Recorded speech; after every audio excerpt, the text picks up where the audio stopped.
Bonjour, bonsoir, les amis de Jo. Alors, vous êtes plusieurs très gentiment à me demander des nouvelles de Jo et je vous les dois évidemment parce que vous m'avez à plusieurs énormément soutenu dans ce voyage.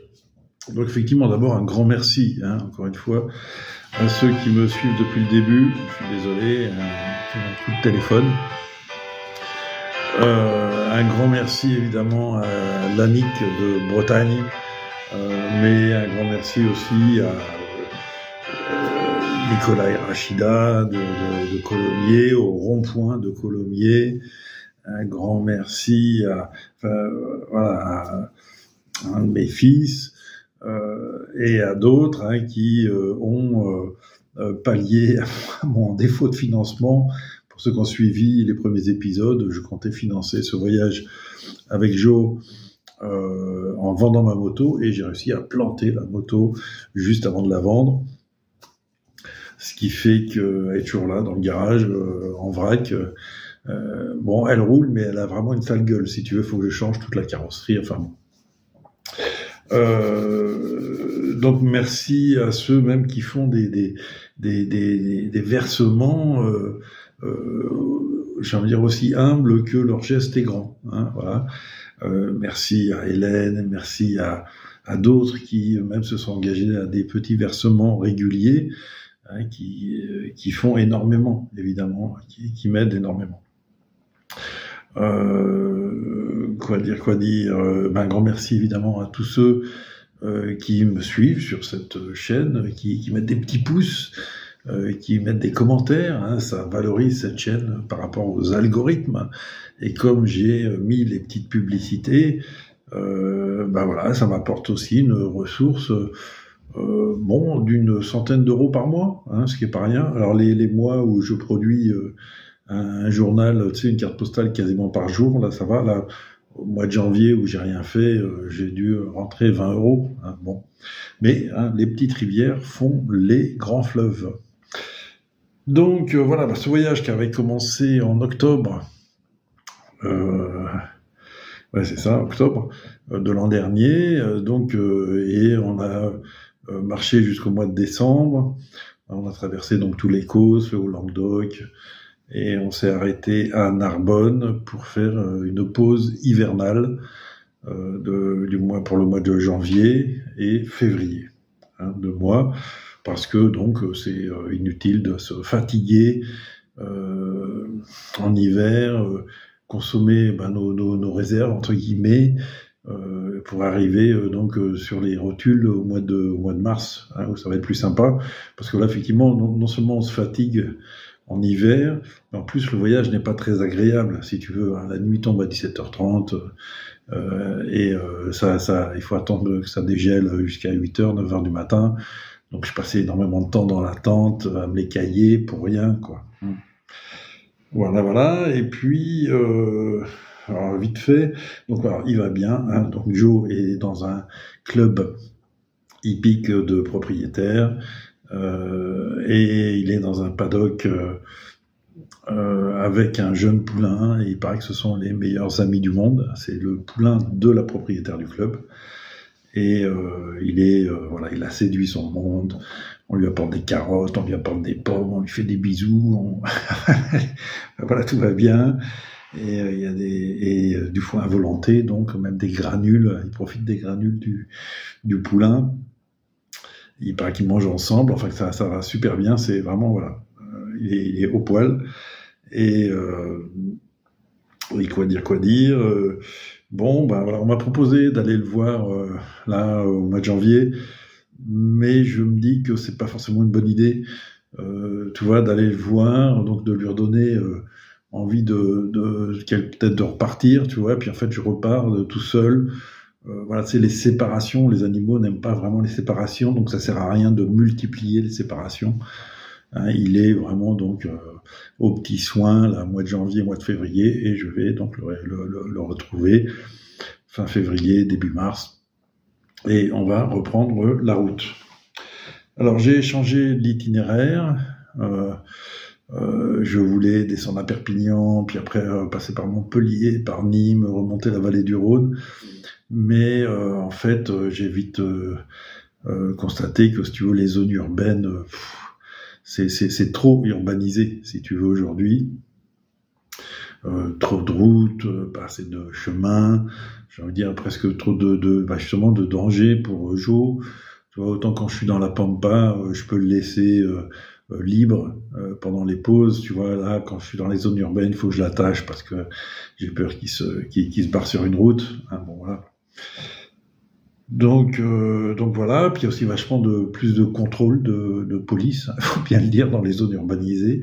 Hein, le rapport à l'animal est différent. Hein. On n'est plus du tout en milieu rural. Hein. Et il y a trop de voisins vigilants qui appellent en disant attention, il y a un monsieur avec un âne qui dort à côté de ma maison. Et voilà, donc contrôle. Bon, tout se passe bien, il n'y a pas de problème.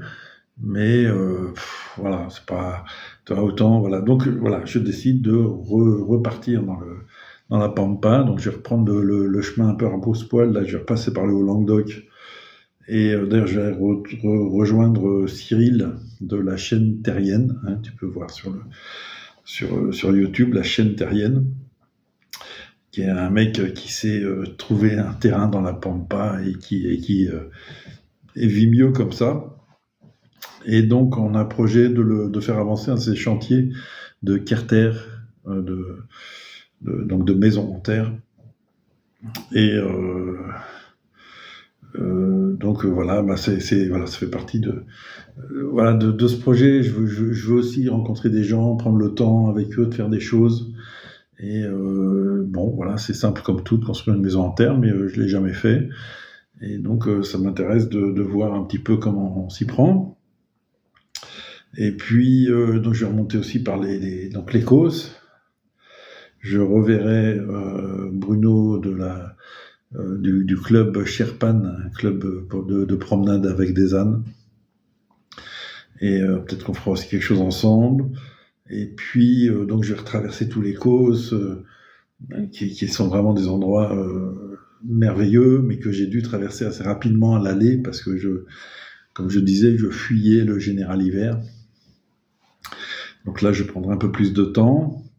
Et puis ensuite, j'obliquerai vers le Lot-et-Garonne, Montauban, etc. Parce que voilà, j'ai plein de gens qui m'invitent à passer les voir dans plein d'endroits. Mais je ne peux pas répondre à tout le monde, malheureusement, parce qu'au rythme lent de la caravane de 10 à 15 km par jour, un détour, un crochet, ça prend rapidement un mois si tu veux passer dans une autre région, etc. Et donc, au bout du compte, voilà, ça va pas être possible. Et c'est bien dommage. Mais bon, voilà, je peux pas tout faire. Et donc, voilà, j'espère arriver à Montauban pour mettre en place un projet de terrain alternatif, écolieu. Enfin, voilà, on verra ce que ça va donner tout ça. Avec un projet professionnel, hein, avec les ânes. Hein, j'espère passer à 2 ânes pendant le voyage, principalement parce que quand on voyage longtemps, on a besoin d'un peu plus de matériel que si on part en randonnée pour 2-3 jours. Et donc, j'ai pas envie de surcharger Joe. Je pourrais. Hein, les ânes ont fait leurs preuves depuis des siècles, si ce ne sont des millénaires. Et on peut dire que plusieurs civilisations se sont faites grâce aux ânes. Mais bon, ça sert à rien simplement de fatiguer Joe. Donc j'espère avoir 2 ânes, récupérer un second à terme pour ne pas le fatiguer, ne pas les fatiguer. Et puis, encore une fois, dans l'optique du projet professionnel que je veux mettre en place sur Montauban, j'ai besoin, moi, de me former, dans un sens, au métier d'ânier et évidemment d'habituer les ânes à ma compagnie, à ma façon d'être, etc., etc. Donc voilà, écoute, quoi dire d'autre Bon, j'espère, je vais améliorer normalement ma façon de filmer, hein, c'est le projet, hein, je vais investir dans une perche. Et effectivement, je dois remercier aussi les sponsors, hein, j'ai 2 sponsors pour le moment, les gourdes Oco, Donc c'est une gourde filtrante qui permet de boire toutes les eaux improbables, les eaux des rivières. Ça m'a vraiment, moi là je l'ai utilisé pendant la première partie du voyage. J'ai bu les eaux des rivières, les eaux des mares, un peu saumâtres.